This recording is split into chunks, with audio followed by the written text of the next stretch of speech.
Welcome to this special webinar, The War in Gaza and Southern Lebanon and the Iran Threat. My name is Dr. Stephen Sussman. I am a professor of public administration in the Andreas School of Business and Public Administration at Barry University in Miami, and co-founder of the Palm Beach Center for Democracy and Policy Research. Dr. Luis Fleischman and I, along with a team of dedicated colleagues, established the center as an outlet for the marketplace of ideas. The Palm Beach Center for Democracy and Policy Research is a nonpartisan public policy organization, a research center, and a think tank. We are a gathering of scholars, experts, and community stakeholders engaged in research and dialogue in an effort to create practical policy recommendations to current local, national, and international challenges. And I'm going to let some people in as I continue because they keep popping up. Our core values of diversity, balance, and community define us and set us apart from other organizations. As an organization, we value diverse voices and views, and we see it as a means to create a healthy debate. The center provides a balanced platform where civilized communication, exchange of ideas, and inclusion prevail over party politics and dogmatic views. Our objective is to be a community and place of gathering for academics, professionals, elected officials, decision makers, and civil society groups and leaders. So please visit our website at palmbeachdemocracy.org. On the site, you will find links to our past webinars and links to the many articles we've published over the years. On our website, you will also find a donation button. We are a 501c3. Through your generous donations, we are able to bring you important and timely programs and articles. This afternoon, we are honored and welcomed to have three distinguished panelists. Luis will introduce them formally, but we have Josef Olmert, Dr. Josef Olmert, or Josef Olmert from the University of South Carolina, Dr. Robert Rabil from Florida Atlantic University here in South Florida, and Dr. Chen Kertcher from Ariel University in Israel. Our moderator today is Luis Fleischman. He's the co-president and co-founder of the Palm Beach Center for Democracy and Policy Research and a professor of sociology at Palm Beach State College. And a plug for him, Dr. Fleischman is author of The Middle East Riddle, a study of the Middle East peace process, and he's certainly well positioned to moderate this discussion. There are a number of people we'd like to recognize, and we have so many people here who should be recognized. Just a couple. One, I want to start with one of our original funders and organizers helping us organize this center is Michael Landau out of Philadelphia. But I also, there's just so many. I mean, Ed Beck, the founder of Scholars for Peace in the Middle East, and we just have so many here.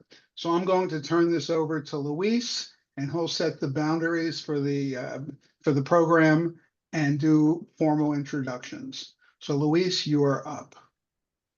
Okay, thank you. Thank you so much, Stephen. Very nice introduction. Just a little bit of background here. The Middle East is currently in a situation of war and uncertainty. The October 7 Hamas attacks against Israel unleashed a war that may well change the entire regional landscape in the Middle East. Hamas refuses to surrender in Gaza or even negotiate in good faith the release of the hostages it took on the day of the attack.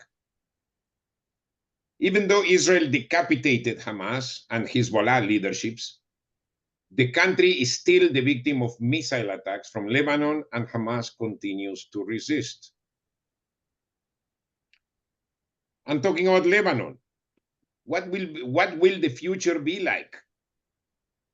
We are hearing about a possible ceasefire between Israel and Hezbollah in the coming days. How would this truce look like? Should we expect another war in a few years? Will Lebanese parties and sects be willing to take advantage of Hezbollah's chain defeats and take over the country again? In addition, the years-long shadow war between Iran and Israel has evolved into a confrontation, direct confrontation. There have been two limited military clashes between them. Iran is reportedly preparing to retaliate, which most likely will trigger a third showdown. Will this be a forever ping-pong game, or will it come to an end? If so, how? What is the next in this complicated region of the world? We will discuss all this with our outstanding panel. Steve already mentioned our three speakers, but I will give a formal introduction. The first speaker will be Dr. Josef Olmert, followed by Dr. Rabil, and then Dr. Kertcher. Dr. Olmert is currently an adjunct professor at the University of South Carolina. He's a top Middle East scholar, former peace negotiator, diplomat, and a much-published author and journalist, in addition to being very active in social media. He served as director of the government press office and advisor to former Prime Minister Yitzhak Shamir during the First Gulf War. Dr. Olmert was a member of the Israeli delegation for peace talks with Syria in the Madrid Peace Conference back in 1991. And then later, he was involved in the International Peace Conference that took place in Madrid the same year. He was also a policy advisor to the late former Defense Minister Moshe Arens. And there, he actually participated in talks with the Clinton administration. He is currently a regular columnist for the Washington Post, the Times of Israel, the Huntington Post, the Times of Israel, Your Middle East, as well as many other publications. He has maintained good working relations with Arab and Palestinian diplomats, and was also very active in public campaigns to promote and enhance understanding between Arab and Jewish citizens of Israel. He has a PhD from the London School of Economics in Middle East Studies, headed the Syria and Lebanon desks at Tel Aviv University, Moshe Dayan Center for Middle East and African Studies, where he served on the faculty. Dr. Robert Rabil received his Bachelor of Arts in Computer Science from the Massachusetts College of Liberal Arts, his Master's in Government from Harvard University, and his PhD in Near Eastern Studies, Near Eastern and Judaic Studies from Brandeis University. His specialty is political Islam, terrorism, transnational and revivalist movements, US-Arab relations, Arab-Israeli conflict, reforming the Arab world, contemporary refugees in the Middle East, and in general, contemporary Middle Eastern and Southeastern politics. He's the author of 6 books, and his articles continue to appear in major newspapers and academic journals. Rabil is currently undertaking multiple research projects on US national security and Arab revolts. Finally, Dr. Chen Kertcher. Dr. Kertcher is a lecturer at the Department of Middle Eastern Studies and Political Science at Ariel University. He's the head of the Public Diplomacy and Foreign Policy Unit at the Middle East and Central Asia Research Center. He's also a board member of the Israeli Association for International Studies. His research topics include peacekeeping, conflict management in the Middle East, and the diffusion of international norms. He has published many articles in journals such as the Journal of Critical Studies on Terrorism, Ethnopolitics, and the International Journal of Human Rights. His PhD is from Tel Aviv University, and his dissertation is on the United Nations, a topic that occupies Dr. Kertcher a lot.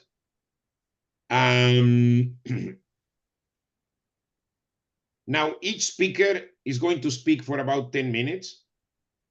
Then there will be everyone will have about 2 to 3 minutes to respond to each other. And afterwards, we will open it to questions and answers from the audience. You can ask questions by raising your hand or by posting your questions in the chat. Steve is going to monitor those questions. So without further ado, Dr. Olmert, the floor is yours. Thank you very much, Luis. Just very, very quick correction. I already retired from the University of South Carolina, and the Huffington Post belongs to the past. After I wrote about 300 pieces there, I decided it's enough, you know. But I want to praise both you and Stephen Sussman for this fantastic project that I'm very proud that you approached me in the very beginning of it to be a partner, and I'm so proud of being a partner in something of this kind. Let me also say that while I know that I should not mention names of people who are with us now, I still feel a need to mention at least one name, and this is the name of Professor Liora Endelman Ba'avur, who is in Tel Aviv right now. And Professor Endelman Ba'avur may not like to hear that, but I think that she is one of the best, if not the best, Iran professor, international relations expert in the world. So we are privileged to have her as a sign of the respect that people give to the Palm Center. Okay, let me get into the business of the discussion itself. Ironically enough, the name Israel doesn't appear in the title of the talk. So half-jokingly, I would say that I will take advantage of that and not talk too much about Israel, very, very briefly, and we'll leave maybe room for questions later on. That was not on purpose. Moving to Yossi, the other... that was not on purpose. I understand. I would say the following: the war that started on the 7th of October 2023 is a defining moment. It's a game changer in the entire political history of Israel. And it is the beginning of what I would call the Third Republic of Israel. The First Republic, of course, is the labor-dominated Israel until 1977. Then came the Likud era with some interruptions until now. The Likud era started formally in 1977, but really started with the implications and repercussions of the war of 1973. And after the 7th of October 2023, we will see the Third Republic. And it doesn't matter how long can Israeli politicians, say, Prime Minister in that case, delay the next elections, they will bring about a change, and the change will have to take place in many, many levels, on many levels, in many systems in Israel, because the war, what happened before the war, what happened on the 7th of October, and what happened since then, have exposed a lot of issues that need to be corrected for the state of Israel to get back on course of becoming what it should be, a strong, powerful, stable, and as much peaceful as possible state. But I will not talk too much about Israel. That's enough for the time being. I would like to talk about the specific issues on the agenda right now. And I would say, as a general rule, we had a lot of hubris before the 7th of October. The hubris was based on the assumption that proved to be so wrong, that proved to be delusional, that we understand the other side, that we know better maybe than them.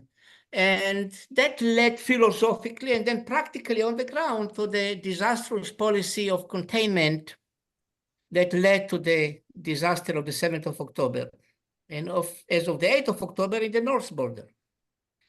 Now, why do I say all that? Because I think that there might be the beginnings of something developing again in Israel, like, okay, we are winning this war, therefore we can expect that things will happen more or less like we want them to happen. Well, we are not winning the war yet, we are winning battles. And to win battles is an essential step along the road of winning the war. But in order to win the war, we need to have arrangements that will end the wars in a way that will make sure as much as possible that the next war will not happen next month, next year, or even 5 or 10 years from now. So what I'm trying to say is here that we may still have a misunderstanding about the nature of the enemy that we are facing. The current war in the Middle East is maybe the first religious per se war that we have between Israel and its enemies. And maybe people don't pay attention to an interesting fact that the two countries that really lead the worldwide anti-Israel, anti-Jewish Islamic coalition are non-Arab countries. One is a Sunni state, Turkey, under Erdogan and his AK party, and the other one is Iran, the Sunnis and the Shias. And the rest of the Arab world, most of it, is not taking part in this war. As a matter of fact, it's not even cutting off the relationship that already have been established with Israel. We know about public opinion in Jordan, in maybe Egypt, in other countries, but the regimes, the governments behave differently, and they do it apparently with the sense that they have their list of priorities as to what really is a danger for them. Now, why do I say all that? Because when you have a war against an enemy which is so religiously motivated, we need to understand that a lot of what we learned in poli-sci courses is irrelevant. Because we have to understand that the logic that guides Hamas and Hezbollah is not the logic that has guided us believing for years that we achieved deterrence, that we achieved containment, and that we can really bribe Hamas with Qatari money in the case of Gaza, and just threaten Hezbollah about the north and expecting it to happen as we wish it to happen. And I say it because it is definitely something that we'll have to bear in mind about the arrangements, the future arrangements. We cannot expect an arrangement in which there is no more Hamas completely or there is no more Hezbollah. Now, the question for us, therefore, is how we can achieve arrangements that will put on the ground the achievement that we already achieved in the battlefield in order to create a more stable political environment. So in the case of Gaza, one thing that we should not do, and this is, I would say it bluntly, the nonsense of talking about getting back to settling Gaza.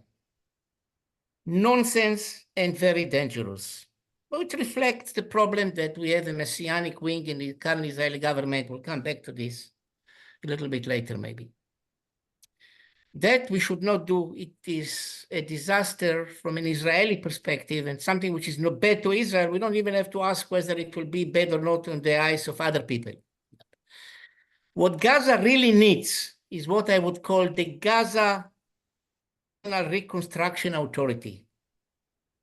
Gaza will have to be managed for a period of, I don't know, 10, 15 years, maybe more, by a consortium of nations. You know, it reminds me in a way of what happened in the Ottoman Empire towards the end of the 19th century when they were going down financially and there were all kinds of international consortium to bail them out and all that. Gaza cannot be run by Hamas, that's for sure. Gaza should not be run by Israel either by continuing Israeli military presence in Gaza or in any other way, because if we are going to be present physically in Gaza, we shall be responsible for the reconstruction of Gaza. Frankly, my friends, every dollar that we have in our store, we need to have in order to invest in Israel and to do it for the Israeli people. And we have a lot of needs to do there. That means that there will have to be two parallel authorities running Gaza. One of them would be running the financial, economic rehabilitation effort, reconstruction, and that will require a lot of money. Now, a lot of you are Americans, of course, and you might say, yet again, those guys want America to invest in large American national debt and all that. Well, if America is so much involved in all these conflicts, and definitely in what is currently now happening, America will have also to be part of the solutions. And that means be part of whatever will be the financial solution, the economic solution to the question of Gaza. At the same time, there will have to be military arrangements on the ground. And here I would say that Israel cannot give up on some type, and I leave it vaguely enough with the word some type of military control over the Philadelphia and Netzarim corridors. How exactly to do it? It's details, that we don't have the time to get into in this particular session. But there will have to be a military force in Gaza that will be composed of nations that we can trust as Israel. Unlike, for example, what is this joke called UNIFIL in South Lebanon with the Irish battalion, for example. In 1988, I was sent as a semi-official envoy to Dublin to talk to the Irish about the performance, so to speak, of their battalion in South Lebanon. Then after 2 glasses of what, the deputy chief of staff and the head of military intelligence started spitting out all this anti-Semitic stuff and all that. And I said to myself, God forbid, who are those guys that we trusted to take protection of our border in Lebanon? So there will have to be a reliable, serious force in Gaza. Now, I didn't mention the question of hostages. And it's not because I forget something that is on my mind, in my heart all the time. The sad truth as I see it is that I really don't know if there is anyone in Gaza today that can really come to a solution of the problem. That's how bad it is. If, for example, I was to be convinced, and I'm open to be convinced, that Israel will declare even a month of ceasefire now in Gaza, unilaterally even, in order to put Hamas or what's left of Hamas on the spot, are you going or are you not going to do something about the hostages? I would have said yes. I just don't believe it's going to happen like that. And I would leave it at that. It is a sad, sad, sad situation. Now, Egypt will have to participate in the solution. And they will not do that without strong incentives that will have to come from the US in particular and the Europeans. When I talk about South Lebanon, it was in June of this year when I wrote an article that was published again by this great center in Palm Beach, in which I said, look, it's about time for Israel to make a crucial decision. Are we going to allow Hezbollah to dictate the situation along the north? Or are we going to take a decisive military action that we can and we should? So I'm not pretending that anyone read this article in Jerusalem, but they did what they had to do. And since then, we are on top of the situation in Lebanon. But again, the war in Lebanon is conducted in a way which reflects the overall multiplicity of pressures on Israel. Few days we attack in Beirut, few days we don't attack in Beirut because of American pressures and so on and so forth. I want to get into all those details, but a solution in Lebanon will have to be based on the idea that first and foremost, it is clear, abundantly clear, that Hezbollah was totally, decisively defeated militarily. And we are not yet at that point. If we ever expect any Lebanese faction, and of course, Robert Rabil will talk more about that, to participate in the building up of a new Lebanon, which is not based on Hezbollah domination. 1 minute, Yossi. They have to be convinced that Hezbollah is a spent force. And we have to do it, whether the Americans like it or not. 2 more quick comments, of course, about Iran and something about the US, please. One about Iran is, we should not get into a war with Iran because Iran may be weak now and we might feel that we are a bit stronger or vice versa. A war with Iran is not what Israel should do. However, on the other hand, there is this question of the Iranian nuclear program, which is the big problem for Israel. Anything, therefore, that we do with regard to Iran right now and in the near future has to take into account the idea that our main priority should be dealing with the nuclear program. And I'm not sure that this is what is being done. And the last words about Israel-US relations. And I would say something to my good friends who happen to be supporters of Trump. I'm not saying to whomever I vote here or whatever, I'm keeping it to myself.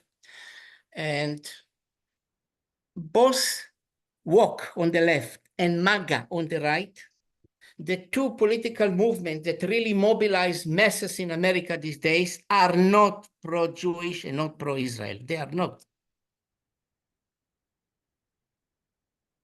You want to ask about it later, I'll be happy to answer. They are not pro-Israel. And I will send a word of caution to those who believe that on the 6th of November, if Trump, which is a big if, going to be elected, everything is going to change. No, it is not. Isolationism, nativism, all these forces that are behind Trump are not going to work necessarily in his second term the way he operated in the first term. That is to say, again, that when we look at the immediate future and the foreseeable future, if you will, we have to rationalize our expectations of what can be achieved. And to end up about the US, and this is it, Luis, I see your body language. I'm still within the time. I would say this. It's not a question now to decide who is responsible for the breakup of relationship between Israel and a large part of the American body politics. Obviously, the prime minister of 15 years or almost has a lot of responsibility about it. The problem really is that the overall combination of factors in America, demographic, and therefore cultural and political, are working in the long run against Israel. And the idea, therefore, for us, and the challenge, therefore, for us would have to be how to mitigate as much as possible these issues rather than exacerbating them. So I would say, even if there is an administration elected that we may think is not exactly our cup of tea collectively, we will have to be the ones to do things that will open the door for a dialogue with this administration. Because it's one thing is to say we can do everything by ourselves, another thing is to do it. And the US is still a very powerful country that Israel needs. It's not what Trump said, within 2 years Israel is ceasing to exist. It's nonsense and it's really terrible. But the question is, how will Israel exist? And what will be the price for whatever is happening? So I would therefore say, the elections of the 5th of November may be very crucial, but I would not advise anyone to get either too euphoric if one candidate wins or too depressed if another one wins. We have a lot of maneuverability to get into and play the game. Thank you, my friends. Thank you so much, Yossi. And now the floor is Dr. Rabil. Thank you, Louis. Thank you so much, Yossi. Thank you, Louis. I think we should kind of redo the introduction, but I'm not going to go into that. What do you mean redo the introduction? Mainly to go because I am the author of 8 books. I served as the chief of the emergency of the Red Cross. Okay. I was for the government the chief researcher for the Iraq War. So all this. It's a matter of time. I don't know why. Louis, it's okay. It's okay, Louis. It's okay. Listen, let me go now. Really, and thanks for Josef. When I think about the October 7 and recently for the last month or 2 months, I've been thinking about especially the Israel and the 1967 war. And I still remember, Eshkol then, and his correspondence with the United States and United States position, the outcome of the war and how it changed the relationship between Israel and United States. And why I mention that, because the question that I asked, will what's happening and will Israel achievements today, and I think they are great achievements. They went way beyond my scenario. I always have scenario here and there, but what they did to Hamas and especially to Hezbollah, it's something that to be spoken, about for many years to come, if not decades to come.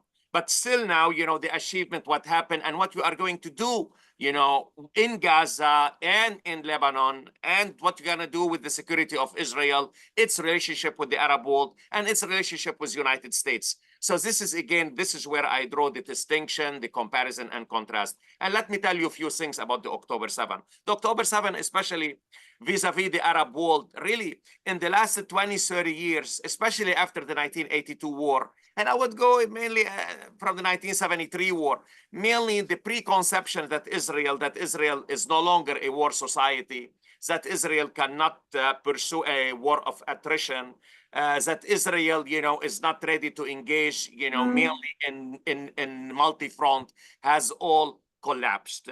Israel proved to be, as a matter of fact, today, same as in 1967. And I would go further, backward, back to the 1947 war and 48 war. Mainly, they are there. They look at it as a war of survival. It's an existential, and they are proving their mettle. Now, what's going to happen in Gaza? And in Gaza, really, I think that Hamas has been degraded extremely. I don't think they are going to eliminate Hamas completely. And this is a question for the Israeli now. What kind of a neighbor they want, how they are going to resolve it. Myself, I think, and I go there, and I see now you have a lot of talk about the general's war, about the general plan in the Israeli media and in the Arab media. We are going to stay in northern Gaza. This is for the Israeli to decide, but also Israel, from my perspective, I think, and after it has done, I really think that, and I thought it before as well, and given the changes in the Middle East, first, yes, Israel has changed a lot of things, but Israel cannot change the Middle East as some people will seek to, and especially those big changes. And why? As a historian and a political scientist, I've seen many, as a matter of fact, you go back to the Babylonian, Neo-Babylonian, to the Arabs, to the Ottomans, to the Greeks and the Romans, and really they were not able to change the Middle East. Somehow you cannot sustain one civilization, sustain the reshaping of the Middle East. It didn't happen before, and I don't think it's going to happen now.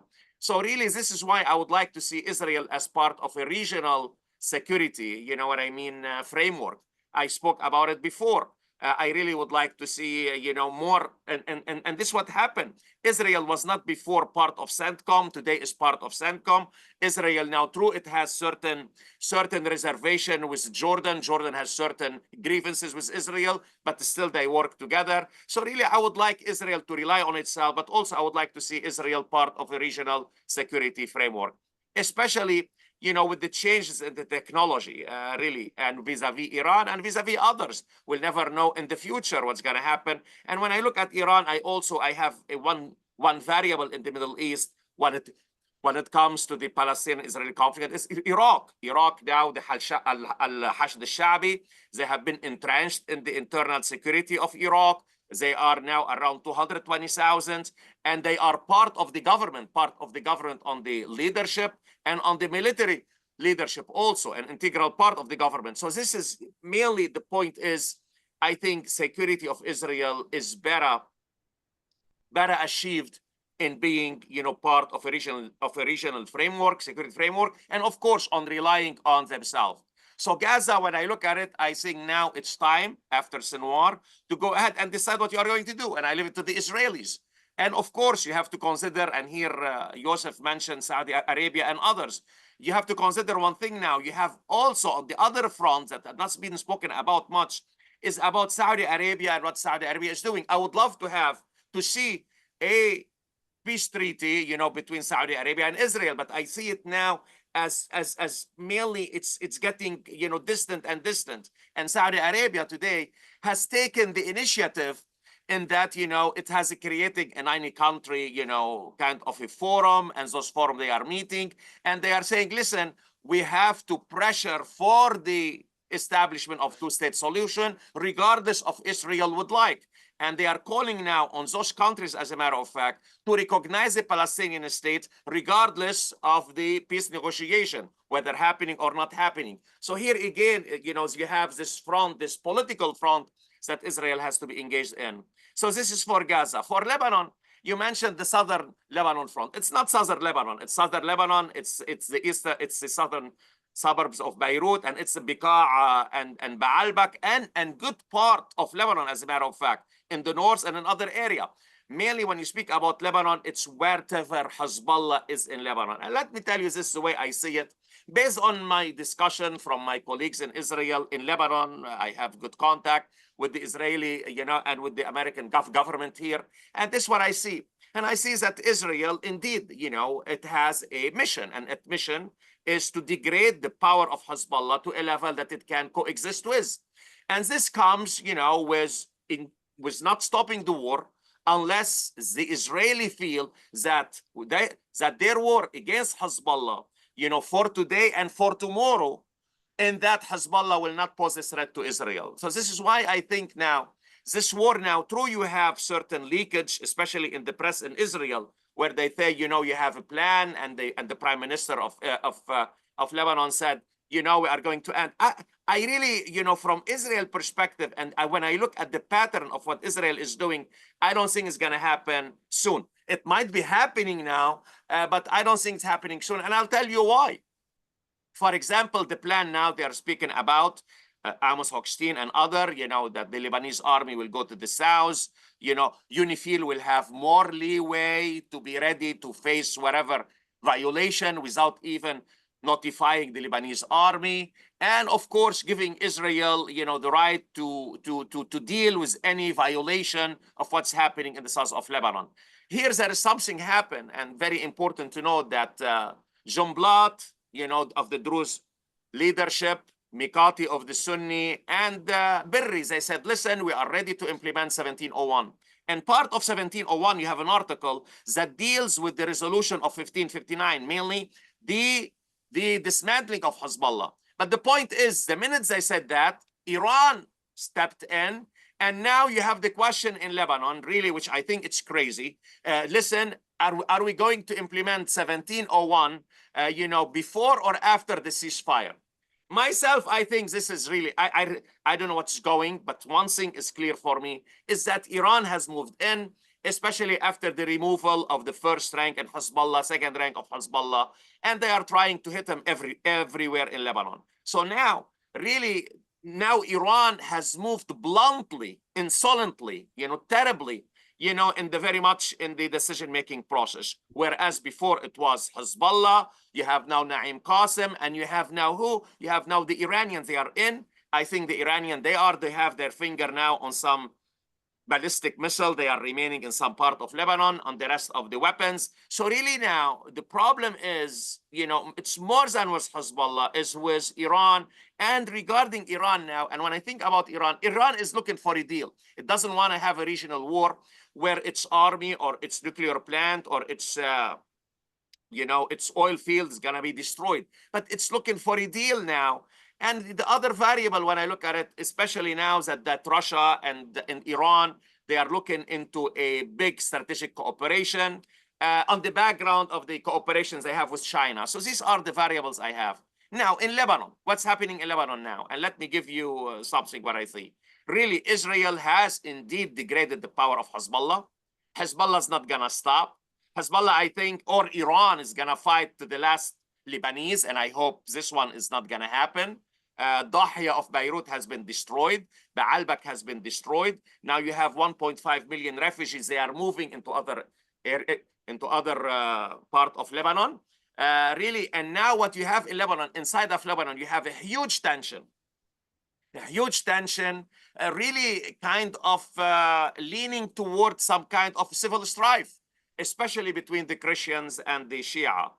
Really, I see them, I speak with them, you have a high tension, really, and I don't know what's going to happen. What I hope is, this is what I hope, and this is what I look for Lebanon. And I've been speaking about it, in my college, on the media, with some Lebanese I know, and some Israelis that I know, really. I really think that Lebanon needs a 2005 moment. And what is the 2005 moment? The 2005 moment, this is when really Hariri the prime minister was murdered. And you have a rallying of Lebanese that pushed Syria out of Lebanon. Don't forget now, Syria has entrenched itself since 1990 by occupying Lebanon and by forging certain formal agreement to stay in Lebanon, really. And this happened by what? By the Lebanese rallying and pushing Syria out, and of course, with the international community coming together and giving push to that movement. I hope this will happen. If this is not going to happen, Lebanon's going to be screwed. And in one of my articles, I say, listen, Lebanon has a couple of choices. Neutrality. And neutrality with Israel today, true, you might not have a peace, but you have an armistice agreement of 1949. And up from 1949 until 1967, 1973, Lebanon did not want to have absolutely involved in the Arab-Israeli conflict. And more so, our problem with the PLO and our problem, especially, you know, between the Christian, broadly speaking, you know, and the Muslim, broadly speaking, then the pan-Arabist, mainly about the PLO and about mainly being involved in the Arab-Israeli conflict. So really, this is something you have now more Sunni, and I hope you have more Druze, although I got disappointed by the Druze leadership for supporting Hezbollah myself. So really, I really think that Lebanon really needs, and I really would like to feel a demonstration. I need the leaders of Lebanon also. And here, Joseph mentioned something, and I will add to it.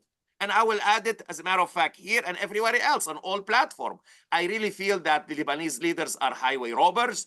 The Lebanese leaders are been terrible. The confessional system of Lebanon needs to be changed completely. I don't believe in it. Also, you know, it can be amended. So I really, in as much I am cautious optimist, I am really, given what's happening in Lebanon, really, Lebanon is today what Bashir Gemayel said in the 1970 and 80 is a farm. So how you are going to really kind of uproot this farm? And I think Israel, and this is why I mentioned to the Lebanese myself, Israel now, true, you have damage, true, and I'm sorry for the dead. I'm sorry for that for everybody.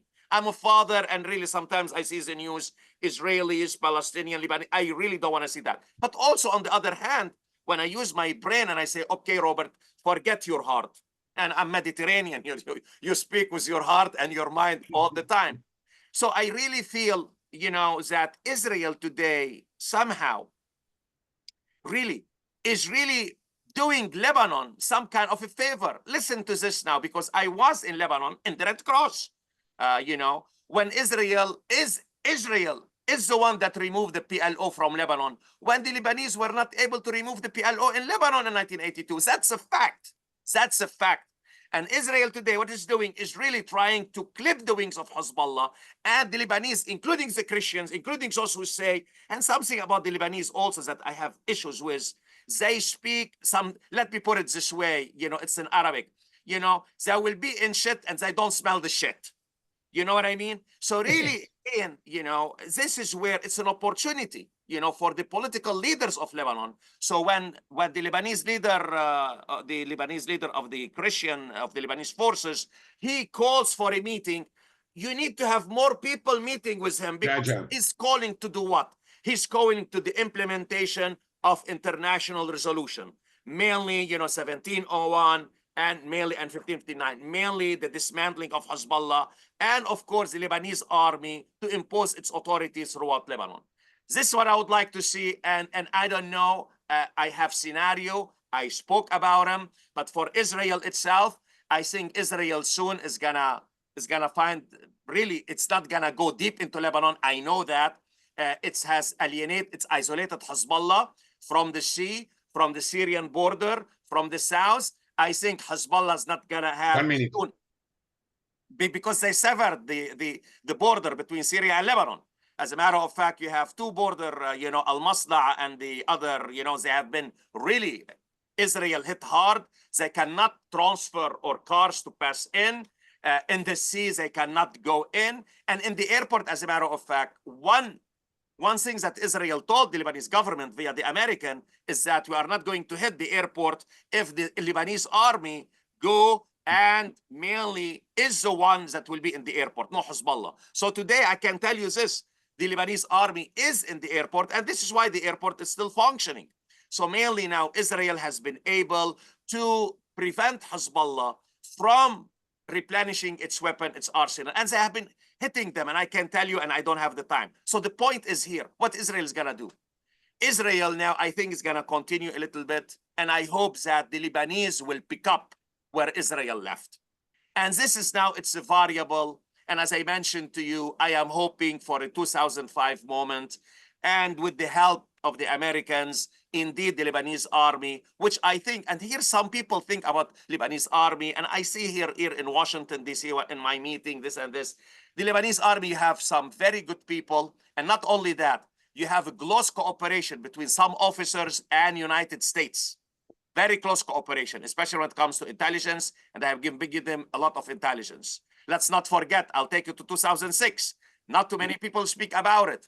As a matter of fact, the Lebanese army, including the defense minister, gave important information to the Americans to relate to the Israeli how to hit Hezbollah. You know, this is now, it's out there, and I can speak about it, and I have the documents. So the point is now, it's not Israel. Israel is already has degraded the Great War. It's about the Lebanese, and it's the scenario, it's a variable. I cannot merely vouch for it, but I hope for it.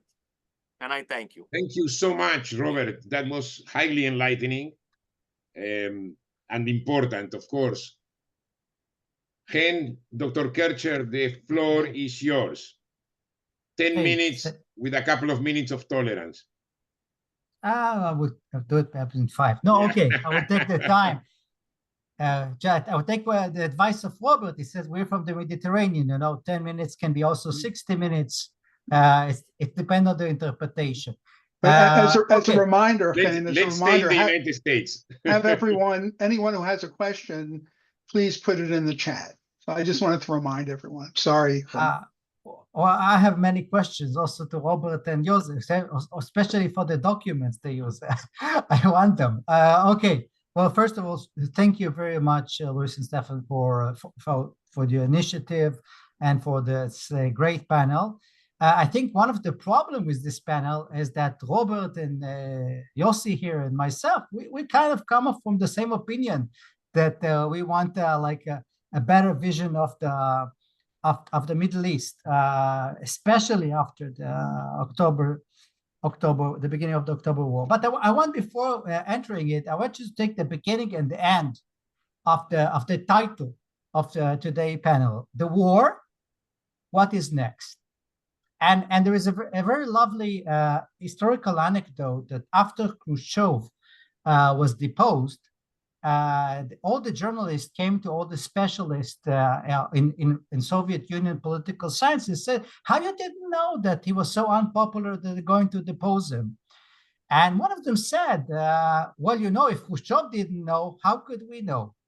So I think one of the problems in today's discussion is that we have all these wishes that we want to take place in the Middle East, but actually, I will try to create here a very complex of issues, or perhaps variables, as Robert used the term, concerning war, and how we need to address them in much more sophisticated analytical way.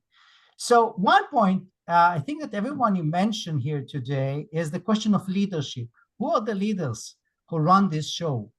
And this is a variable that is very unclear here, because according to science, usually if you decapitate the head of terrorist organization, they're supposed to collapse or some way. And you see Hezbollah is still moving on, and also Hamas is still, they have their own capacities. It doesn't matter if this is just improvised leadership, or if this is Iranian leadership, as Robert suggests. But we see this continuation, which hints us to an intrastate analysis, if this is Lebanon or Palestinian issues, also about Israeli issues. Now, before I go to this level of analysis, I have to say that we have to ask ourselves on each of these levels, what actually is giving incentive to continue the war? War we know that October 7 is the beginning, but what is keeping this war alive? And when I'm talking about leaders, what keeps these leaders insist that they need to continue this war, despite perhaps that this is not too much beneficial to them and even damaging? And also how it is sustainable from military perspective, from political perspective, and economic perspective. So this is about the leadership, and I'm going to delve into a few points. And Luis, I will stop when you will tell me to stop. Intrastate Don't worry, analysis. go ahead for the time Okay, being. no, I know. Intrastate analysis. Talking about Palestinian society, we hear all this kind of different voices of what's going on. Sometimes you hear the Palestinians in Gaza are being manipulated by Hamas to say that they are not supportive of Hamas. In other polls, they say, no, giving the chance, they will riot against Hamas. And in others says, no, they're just pro-Hamas, the majority of the Palestinians. So at the moment you will try to have any kind of arrangement, something will happen. In terms of dyadic analysis and war, look, if we just look at it about Israel against Hezbollah or Israel against Hamas, I agree with everyone here. No one can take the credit of Israel who reason out of like a total tactical defeat and into a great tactical and operational achievement, but there's still not clear strategic achievement at all. For Israel right now, it can go and sustain itself in Gaza, do multiple operations, but no strategic achievement, like in Gaza at the end. Rockets from time to time are still being fired. We still see if they will have the chance, they will have terror, and they're still keeping the hostages. And in Hezbollah front, yeah, Hezbollah was hit really hard. And I've read so many analyses before the war. The war is totally managed in totally unexpected way. Every assessment of the war was supposed that I couldn't have this panel. I should be in the Mamad, in the safe place when the rockets of Hezbollah are being fired. But practically it's not happening. But Hezbollah is still sustaining, and I'm quite skeptical about when they're saying that 80% of Hezbollah stocks are being depleted and all this. I think that if Hezbollah, if IDF will cease its relentless strengthening of Hamas capacity, then Hezbollah will rise again with the same ferocity that it did, because Hezbollah is fighting for its own existence. And other parties perhaps are not. But let's think about Israel from leadership, intrastate, and dyadic analysis. Before October 7th, Israeli society, according to many newspapers, and was kind of torn apart in different political schism concerning political reform and legal reform. But the majority of Israel society, and I'm quite surprised to see it, is very united and is putting aside all the schism, all the problem that it had, because it also has this sense that it's fighting for existence. Now, what I'm saying here is that if you're looking from the intrastate perspective and from the dyadic, you see societies that are running kind of amok against another, and you don't see any leadership or any society level that going to run it and slow it down and give the chances to cease and create a mechanism to cease or to scale down this war. All sides have the capacity to do it, but you don't see the variables, as I use Robert's term, to see it, how it's going to scale down. And now I want to talk about the scaling down options. And if we're going up to the regional level of the middle power level, Iran also is behaving for currently not typically according to what is being expected from. All experts on Iran that I know said that Iran don't want an escalation, especially not now, because it's all the time is strengthening its capacity through its alliance with Russia and China. So any escalation right now is only damaging to the entire political, geographical, strategic, military, economic network that you've constructed for so many years.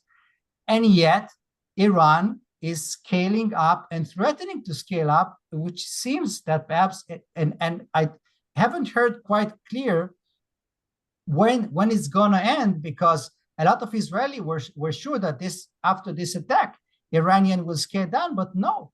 Somehow Iranian are scaling up. Turkey is not going to intervene in any way. It suggested that it's going to send troops to Gaza Strip at certain point of time, but in reality, it has much more. It's more interested in stabilizing its influence on the Kurds in Iraq, in Syria. So I don't think that we're going to see Turkey at the global level. Let's talk about United States. The United States is a global power on the decline.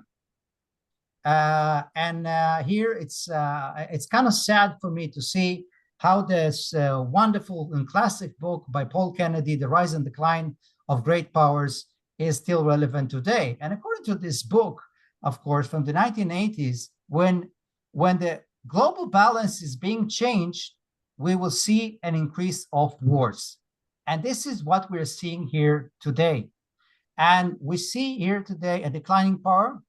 I'm reading some security analysis from the United States for every week, and it's quite worrisome when the Americans saying, "Look, we are depleting our missile supply just for hitting several Houthis places," when China is unmassing in Taiwan, and we are missing our point of what is our global strategy here for the globe. Because we're being engaged in Ukraine, we're being engaged now with Israel, and if we're going to continue give them all the time missile, and we think that we don't have another alternative but to give them missile and to give them support, then we are actually in a kind of a clandestine war of attrition, economically, in security perspective, and this is what China wants. So this is another perspective. I'm not talking about also about international organization and other global positioning that you see that in terms of, and I work a lot, Louis said it about especially UN discussion, the level of attacks against Israel right now is at the top. It reminds me of the 1970s of the Zionism as racism. The level of attacks against Jews in the United States and in Europe is on the rise, and you see this as a global movement, which we don't know how it's going to play. We can use other perspective, but now I just want to talk about solutions that are not being talked about enough. So let's first of all take Gaza. On October 8th, I've written a position paper that no one in Israel wanted to publish. The position paper let's talk about denazification and debaathization model, like we had after the 2003 war, after of course 1945. Let's talk about the problem in Gaza is threefold, and I agree with Joseph here, Josef Olmert, Yakar, I agree with you. It's a military problem, it's a political problem, economical, but it's also an ideological problem. As long as we have a society that all the media, all the education system is negating the right of existence of Israel and also perhaps of Jews, then you cannot have any sustainability of this practice. Now, I've written about other models. We had model in Kosovo, we had model in East Timor. In the terms of size, it's very similar, it's even larger than this problem. So it can be. But the problem, what we see here today in Gaza is that Israelis always say something that is contradictory. And here I want to do a little bit of trouble to my Israeli counterparts. Israeli says, as I say all the time, yeah, we want, and we also heard it today about Lebanon. We want an international force to run these places 1 minute. or some kind. I will finish in 1 minute, 2, 3. You know me. We want an international force. It cannot be the UN because we cannot trust the UN. So it needs to be somewhat else forces, probably Americans. So we take for granted that American, and I hope you remember what I said a minute and a half ago about the American situation. Let's bring the American If they want security, they need to bring their soldiers in. We want other trusted nations. How many trusted nations do you know that are going to be very happy to send battalions heavily armed and ready to fight against the local terrorists in Gaza Strip or in Lebanon? So, but at the same time, when we're suggesting all these wonderful suggestions about the world will build a new South Lebanon, the world will build a new Gaza with a harbor and an airport that we can go fishing together. At the same time, we Israelis are saying, and we want free hand to operate in this area and fight against the locals. You cannot have the same thing. If you have international authority over these territories, you cannot operate with Israel. And this is why I go back to the beginning of leadership and the people. Israel in the current days has a leadership that do not want to decide. Probably very similar to Hamas and very similar to the leadership of Hezbollah. All these leadership are afraid that if there will be some kind of a moderated solution, it will be detrimental to their political existence. And we don't have the regional powers or the global power to persuade and use different leverages to create some mechanism at the global level, at the regional level, that no one will be satisfied with it. This is for sure, but perhaps in a certain years in level, in retrospect, we say at that time, this was the best solution. Thank you very much. Thank you. Thank you so much to the three speakers. It's been really enlightening. I repeat that. Now I would like everyone to respond to each other's comments. Only 2 minutes, okay? Yossi, you go first. Dr. Olmert, go first. Thank you. 2 minutes. I just want to say to you that we have also a distinguished guest from Bangladesh. And she's really an interesting lady who is doing a lot of work under difficult conditions in a country that you know is not exactly friendly to Israel and whatever comes with it. Very, very two quick comments. You know, one to Chen about, you mentioned Turkey, that it's, when I mentioned Turkey and Iran, I just wanted to show the global fact that it is an Islamic religious war against the Jews led by two countries, even though they don't have a border with Israel and they're not even Arabs and all that, you know. So the inclusion of Turkey in this equation was to give you the perspective of the conflict, but not necessarily to say that I agree with you, of course, that Turkey is going to send troops to Israel. At least I hope so. I believe they will not do that. The second comment to Robert, which I think that what I said are almost identical, even though he pronounced it or expressed it in different ways. The only problem about Lebanon is that I'm not as optimistic, Robert, about how the Lebanese can do something by themselves, you know. And I need to be honest here, perhaps it is a legacy of my experiences from 1982 and onwards, when I was in the media front of the situation with Lebanon and then in all kinds of other capacities. And I found out something very interesting about the Lebanese, which I hope, Robert, you will not get as an offense, God forbid, I mean, but they would like the job being done by others for them. And when they expect others to do it for them, they don't at the same time listen to what these others asked from them. And I say it because the war of Israel in Lebanon ended in September of 1982 with the Sabra and Shatila massacre committed by the Kataib, by the Phalangists at that time. And later we found out that the commander of the operation, Elich Beika, was himself a Syrian agent. And all that happened after September of 1982 was basically the swan song of the big dream about new political order in Lebanon. And for that not to happen, I blame in the first place the Lebanese. But okay, this is very brief. I want others to talk here, so. Yeah. Thank you, Yossi. Robert, any comment? 2 minutes. 2 minutes. All right, let me go fast. As a matter of fact, the Lebanese, I fully agree, you know, and it has been my issue with them, you know, by love and hate with Lebanon, really.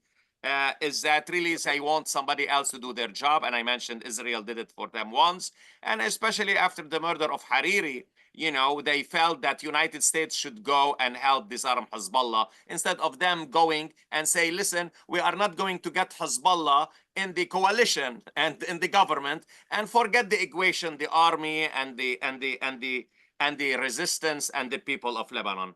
Now, another thing also, Yossi, really there is something here to put in perspective, two things that you mentioned, really, because when we speak about Sabra and Shatila, let's not forget you had before that the massacre in Damour and others, and I still believe what they did, Hibaya and other, was awful and terrible.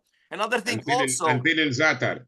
Yeah, and also, another thing also in 1990, really, let's not forget, it's United States, which I dearly love, you know what I mean? And I am somehow center-right on the politics of United States, in that really what happened is that it's United States gave the green light to Syrian army to go into Lebanon and occupy Lebanon. That's very true, yeah. And this is why, as a matter of fact... By the way, with Israeli connivance. Yeah, and international, as a matter of fact, pressure, and which allowed the Syrian occupation and then the emergence of Hezbollah. So this is, I have for you. Regarding, as a matter of fact, I really enjoyed, again, hearing from, listening to Chen. And let me tell you this, Iran and what's Iran, whether it's going to hit and not hit, this and this. I really think Iran is in a position where it cannot afford not to hit when really its proxies like Hezbollah are being decimated. You know what I mean? They have to do something. And especially if Hassan Nasrallah and Safiuddin, and I don't know about what's going to happen to Naim Qasim. Again, also, they have other issues. And the big, as a matter of fact, today now, I think, and I see it myself clearly, is that more attention is going to be given to Iraq.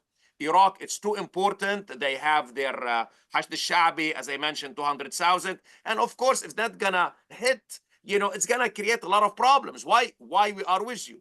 And more so, you have the dynamics inside Iran. Let's not forget, Iran does not come in a monolithic picture. You have really the hardliner, and you have the less than the hardliner.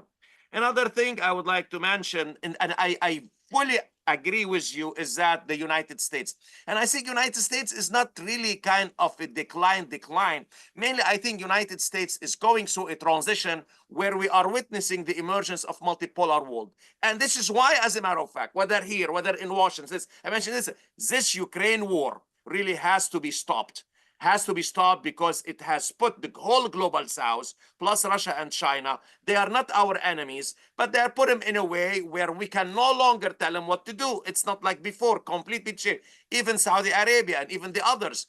And of course, now, if you look at BRICS and what BRICS is doing and enlarging BRICS, really you could see that. And this is mainly a mistake that I can go and trace it to the US invasion of Iraq. Unilaterally. So mainly, really, we have done mistakes, and I really think that United States, the first and number thing now should do is to stop the war in Ukraine. I really think that. Another thing about anti-Semitism, you mentioned this only 1 minute. 2 seconds. Yes, I fully agree with Chen here because it's very important. It's not only about Israel, it's about the Jews everywhere. And here, you have to have really big effort in education. I am involved in it. Mainly, you have to make sure that education is somehow corrected. There is a lot of incorrection. A lot of things are not going to go there now. Another thing also, when it comes to the radical movement, you have two radical movements now. They are really bringing a lot of pressure, and they are exacerbating anti-Semitism, white nationalism or white extremism, and radical Islam.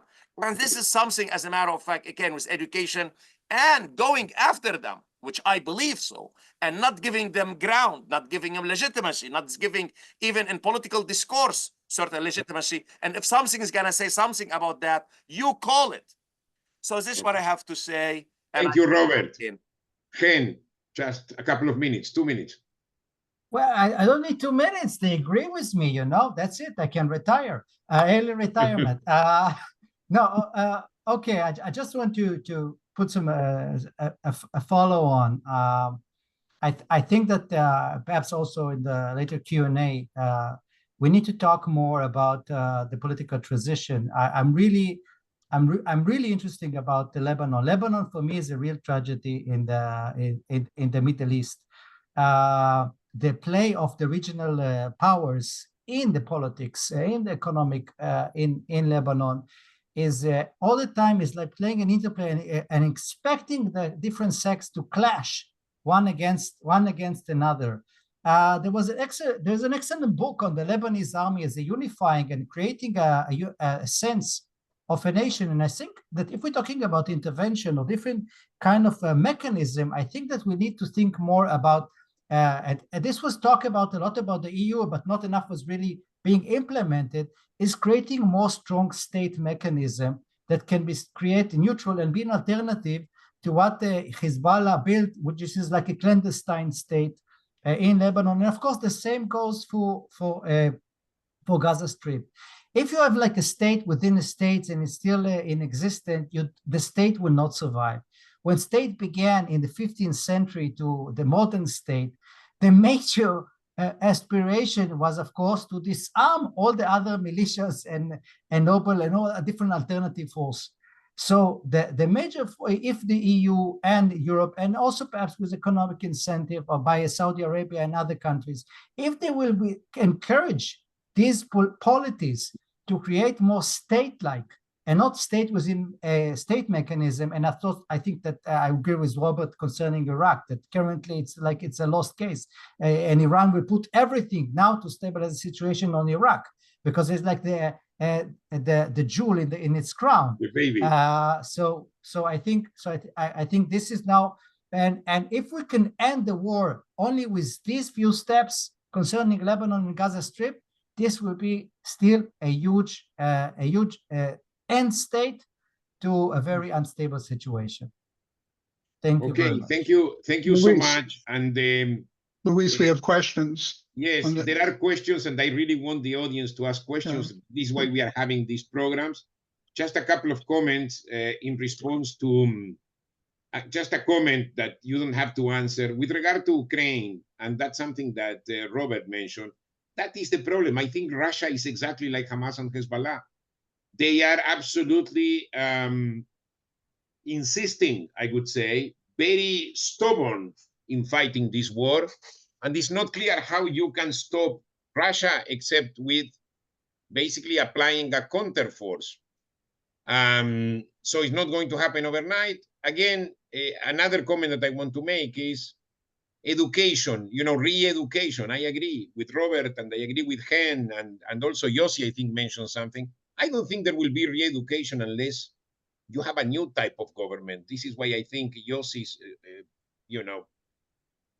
idea of transitioning to some sort of international consortium is good, because certainly we don't trust Hamas, but we don't trust also the Palestinian Authority. It's a serious problem. But in any event, I would like to just to hand over the questions to the audience. Steve, go ahead. Yes. Well, Irving Berkowitz posted a question. Irving, do you want to ask your question or do you want me to read it? No, I can't hear you, so I assume I'll read it. Okay. So Irving, who's an expert in Holocaust studies, has spoken here at the center before.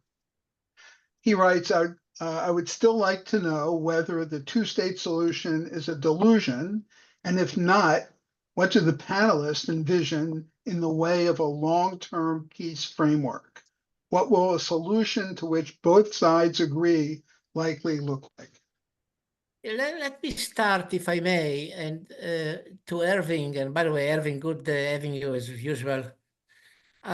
First of all, there were two states already. Gaza was a state, and in a way, the Palestinian Authority dominated territories in Judea and Samaria, or the West Bank were a state. I'll put it this way.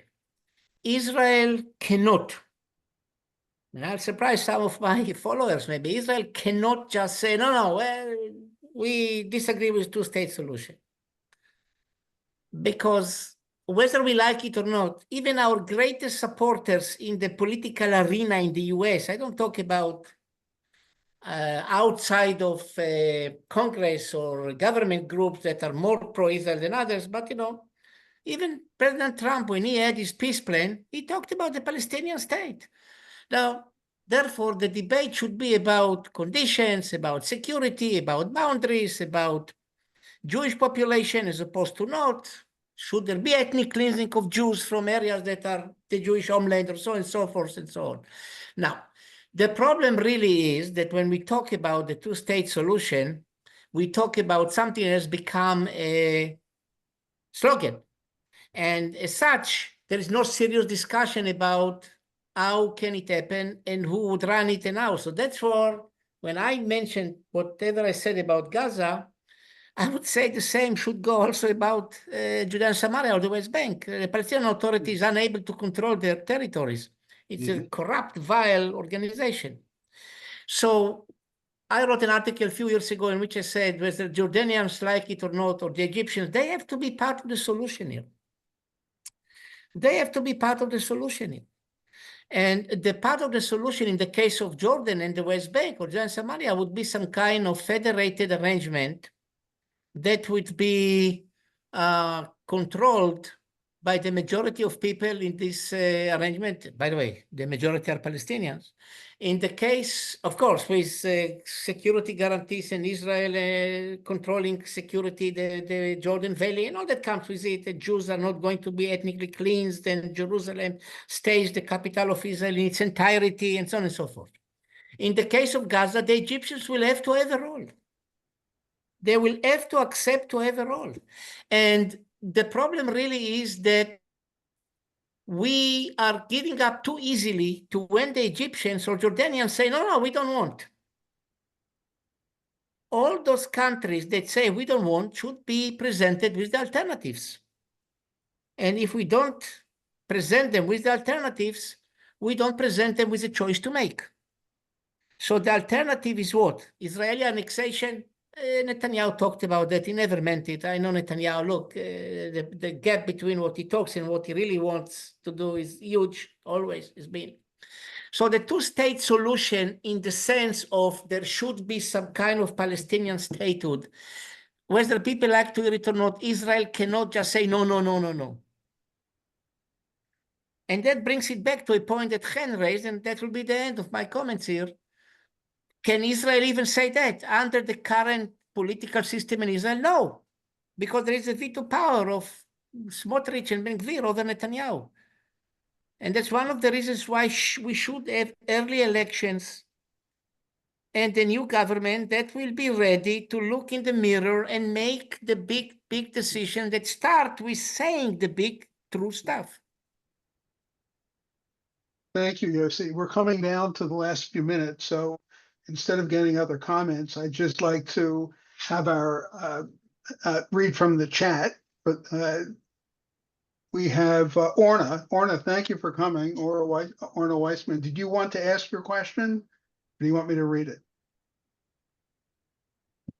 Yeah, I can ask it, I guess. Okay, go ahead and read it. Go ahead and read it. Sure, sure. Okay, so Orna writes, good to see you, Orna. Yes. If Egypt and Jordan have to be part of any solution, can the Gulf states be persuaded to back them economically so they can be strong enough for this role? Who wants to take that one? Let me answer that regarding UAE and Saudi Arabia. UAE is ready to go there. Saudi Arabia is ready to fund. But let me tell you now what's happening in the Arab world, especially in the Arab Gulf. They really feel somehow some kind of a management of the Palestinian question has to be resumed. And I can tell you this, they don't care if you want to give them half the West Bank, quarter of the West Bank. They really don't care. They just need to, for this questions, this crisis, this issue of Palestinian questions has to be somehow managed better than before. And I think they will help, and they make their position clear. If you are going to attend to the Palestinian question, will help. And I think I myself, based on what's happening, also you have a lot of critics now about Israel, but really, you know, the UAE still talks with the Israeli, the intelligence between Israel and Saudi Arabia still ongoing. You know, even Qatar, as a matter of fact, that Israel really doesn't like, you know, because it hosts Hamas, or some Israeli doesn't like, it's still, as a matter of fact, you have a lot of contact between the two. So I really think, you know, now, and given that the public is angry and they worry about the public, they worry about the Arab street. Let's not forget that. And listening and looking what's happening, Even, Mohammed bin Salman is himself worried about, the public reaction to what he's going to do. Stephen, I saw that Professor Endelman Ba'avur from Tel Aviv has a question about Qatar, which follows on. Yes, that is the next question. Exactly. Mhm. Right, Leora. So Leora writes, can you please convey your thoughts about Qatar's role as a mediator or agitator, Al Jazeera, et cetera, in the ongoing war/conflict? Did you want to get that? Who wants to take that? I will take that because I know Qatar. Yeah. Qatar, as a matter of fact, really, it goes, if you want to trace the problem, I don't want to be in the shadow of the Saudi, and let's not forget when the prince wanted to take over his father's place and he took it, the Saudi supported his father, and this is why he had a problem. More so, the Qatari, in their belief, they believe that they should be at an equal distance with everybody. And they do believe that the Muslim Brotherhood has a say and should have a say in the political, issues of mainly in the Arab and Muslim world. They do believe in that. But also the Qatari, as a matter of fact, for United States, for example, we are upset with them and we are happy with them. During 2003, when we wanted to invade Iraq, Turkey and Saudi Arabia, somehow they were against it, and the Saudi did not allow us to use their base. So here Qatar told us, come on in. And now we have 2 large bases. And as a matter of fact, we have the largest pre-positioning facility in Qatar, and we have Uday, another huge base. And we run all our operation in Afghanistan and our drone and everything from Qatar. Now, this is where I would like to see more pressure on Qatar to reduce anti-Semitism, to put really an effort on anti-Semitism, and they're allowing to spread this anti-Semitic tropes. You know what? Namely, very briefly, I want to follow up on this and tell you a little story. Way back, I was an advisor to a group that has been dissolved since then, called the TIP, the Israel Project. And they invited somebody, by the way, Jewish, that was supposed to be the director of Al Jazeera in English in America. They tried to do it. And he talked and explained how great Al Jazeera is, whatever. Then I asked him a simple question. I told him, something bothers me very much. Sheikh Kardawi, he died in the meantime. He gives in Arabic on Friday the sermons that say, let's kill all the Jews and all the Americans. So, you know what he answered me? He said, well, you understand, of course, that we have to tell our people what they like to hear. So here is the problem with Qatar. Everybody says to Israel, be like the Middle East, be in the Middle East. You know what? I'll surprise you. Honor and national honor is something that they respect in the Middle East. And yes, Qatar may have a role, but we gave them such a big role and we exempted them from anything and everything that required them to even have the semblance of moderation. And that was a terrible mistake. And that should not continue. Karadawi said that he's the one pushing all these ideas into people's minds. I just want to refer something here. Chen has a comment, and then I have one more question. I just want to say, to connect perhaps several dots that we had today. I think that what we're missing here is a sense of, I take the point that Robert said about the changing the multipolar world. We see here multiple actors who has different ideology, different religion, but they don't have something that connect them together.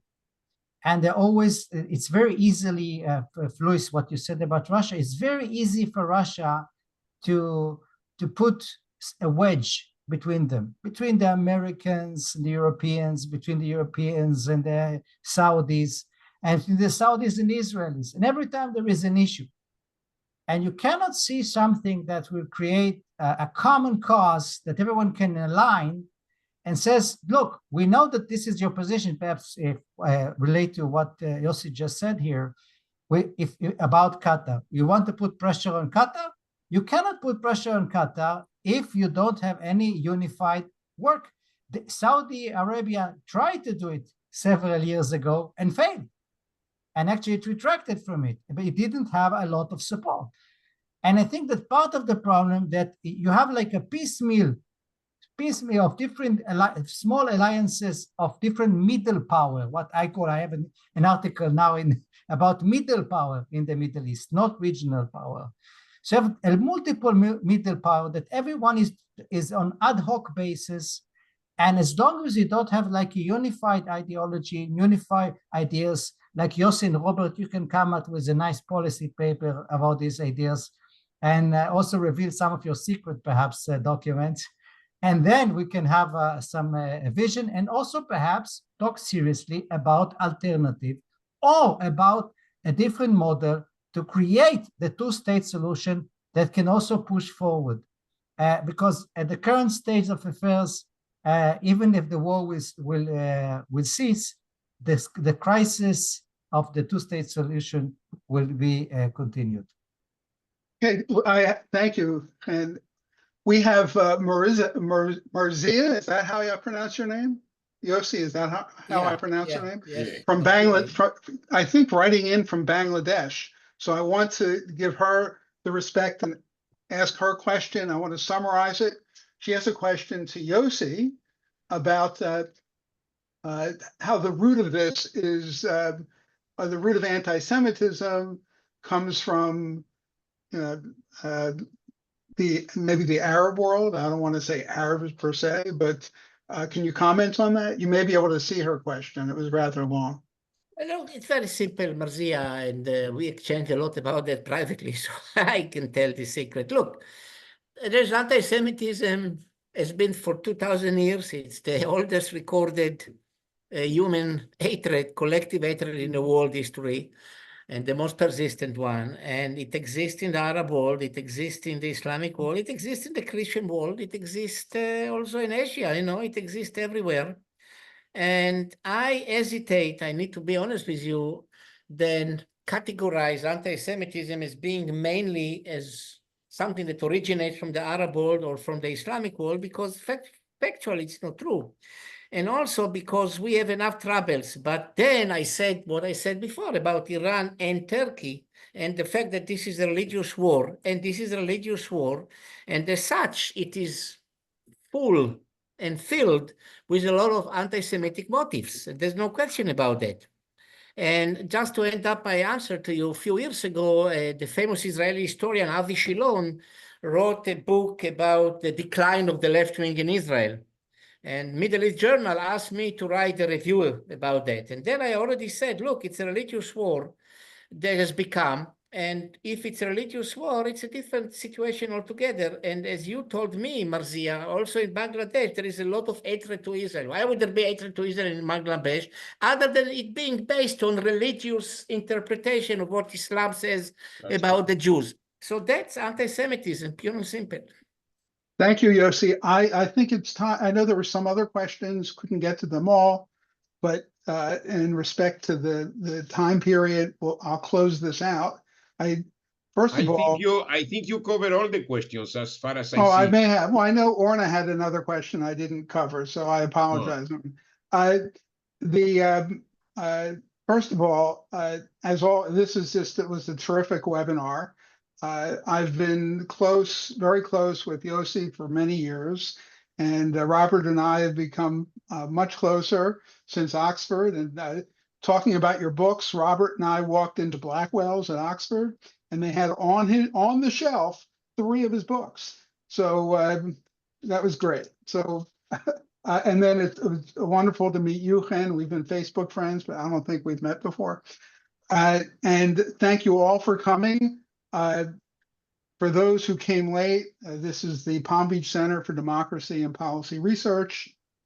We are 501c3, so you can visit our website at any time. And if you'd like to, you can click the donation button and help us continue this wonderful effort.